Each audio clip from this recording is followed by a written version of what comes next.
Hello বন্ধুগণ, এটা হলো আমাদের মিরপুর বাহুবল রোডের সিএনজি স্ট্যান্ড, যেখানে শত শত সিএনজি দাঁড়ানো।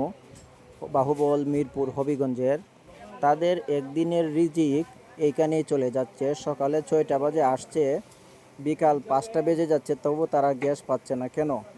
আমি সহৃদয়ে বর্তমানে সরকার এবং এমপি মহোদয়ের কাছে বিনীতভাবে অনুরোধ করছি, যাতে করে এই বিষয়টাকে চোখে রাখেন এবং এই সিএনজি শ্রমিকদের প্রতি মায়ার দৃষ্টি রাখেন। কারণ তাদের প্রতি চেয়ে আছে তাদের অনাহারকৃত পরিবার। তাই সবার কাছে একটাই চাওয়া, যাতে করে এই সিএনজি শ্রমিকদের মূল্যায়ন করা হয় এবং তাদের পরিবারে হাসি ফোটানো হয়।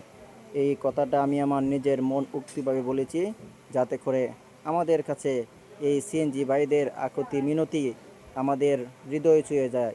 আর তার কারণ এই সিএনজি স্ট্যান্ডে একটা নাই, জেনারেটর। তাই সবার কাছে একটাই বিনীত অনুরোধ, যাতে করে একটা জেনারেটর তৈরি করা হয় এবং এই জেনারেটরের মাধ্যমে সকল সিএনজি ড্রাইভারদেরকে ভোগান্তি থেকে মুক্ত করা হয়। ধন্যবাদ সবাইকে।